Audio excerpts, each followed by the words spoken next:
What's going on? I believe we're live. How's everybody doing? Hopefully surviving the markets. Another wild day today. We nearly hit circuit down in the SPY today. It was down over 6% from the prior day's close, and 7% is that circuit level. So very close. Didn't trigger, but historic day after historic day, and we get the biggest move followed by a monster gap down and unwind. Watches there was the VIX that had some nice steady highs. SQs, I ended up not getting involved because I wanted those dips versus 33s on that daily level, and the gap was just a bit too big up in the 36s for me to chase, so I ended up missing that one, unfortunately. Still woulda worked out well, but it is what it is. Soxel and Soxes are back on track. Soxes was smoked yesterday, and especially in comparison to what Soxel was up, given that they're both, I believe they're both 3x ETFs. Let me just double check. Yeah, 3x bull and bear ETFs, and the percentages in which they were up or down yesterday was a bit skewed, but they caught up, and they're plus or minus 27% today, and the Qs plus or minus 13%. VIX, this thing's holding up way better than I would have thought. Right near that 90. If that starts to take out those levels, we've got a breakout on our hands, and it's starting to look something like this. So keeping that in mind, that SPY hasn't necessarily bottomed. It's been a couple days. I think it's going to take time. It could be months to churn through these news events, and we're still one headline away. If something were to come out tomorrow that's like, hey, just kidding on those 90-day pause, then this thing's getting smoked. So markets are definitely a bit shaky, extremely volatile. If you get caught on the wrong side and fight it, you're going to be giving back a lot of P&L. But I wouldn't say it's easy. But it's definitely tradable. Let me see here. We had so SPY is down about 5% here, and I was just going through some American companies that I'm thinking maybe having some relative strength. Kroger was one of them. Coca-Cola was one of them. You fat Americans. McDonald's is another one. Well, the overall markets are pulling back, and some of these larger caps aren't really feeling the recession, the pullback, the bear market. They're holding up right near their highs, and they're looking good. Dollar Tree still hasn't done anything, still in the 70s. MU and Nvidia, still some semis, but following the overall markets. Walmart up today, one of those stronger ones, showing some relative strength. Tesla and MSTR still haven't breached those daily levels I had put on watch the other day. CDT, just a big percent gainer today. Ideally, this thing keeps going for another day or so and can attack it next week. But so far, gapping up nicely here in after hours. Fingers crossed it can go on a multi-day run, but no promises there. I'm making memories every day with this range. Whether they're good or bad, they will be memories, Tim. MLGO, this one's hitting scan here this evening. So far, we've got this little trend break. Higher low, higher low, higher low. Finally breaches. And now we're coming into this low, under this 15.5-ish.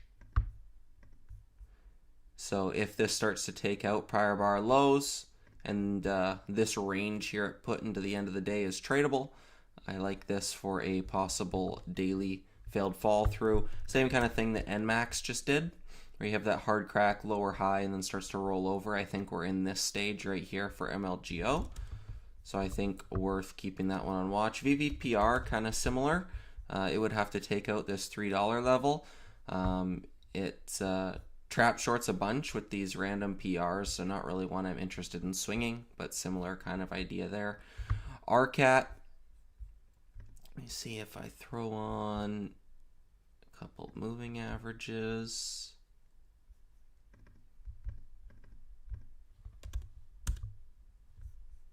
Give me a minute. Right there. So this one here is surfing along the 200, and it's coming right back into this 5 level. Not the most volatile name, but when it goes on a multi-day trend, it stays pretty consistent. Gap up green, gap up green, gap down red, gap down red, gap down red, gap down red, you know what I mean? So if this starts to give up this 200-day, it's failing pops off the 50-day, and you've got all of this resistance here overhead in the 7 to 8 plus. So I will be looking for this to fail. Probably clearer if I do a little something like that. So if this continues to fail off of 6s, I like this for a cautious lean and daily failed fall through setup for a swing. Range potential would probably be down to like 4-ish, maybe a sub 4, like 380 flush. But I think definitely worth a watch. Calm, I had this one on watch back here when it was hitting my percent gainer scan, and we had this little failed fall through here off of $4 that broke down and reclaimed fairly quickly, but I guess I've kept those levels on there. It's retested and held over it a couple days ago, lost the 200, and now we've got this hard crack bear flag. And if this higher low trend starts to fail to fall through here, this one could get hit as well. It's topping out at that $4 level that was key over here, and now becoming the top again. So this one could definitely have an unwind in it. Same kind of idea as RCAT, is it's not a super volatile name, but when it gets going, it likes to have those steady trends. So I think this one could get hit sub 3. So I will keep that one on watch. And then SXTP, small cap, I think is notable. Over here was run by the same group. We go over these all the time. CRVO, DWTX, CDLY, GDHG. And when they get going, when they start to catch trend, they tend to really move. And SXTP, big volume day. 2 days of low volume pullback and is still holding up. So I think this one's worth keeping on watch for tomorrow and possibly next week if they can catch a bid and get this thing to grind.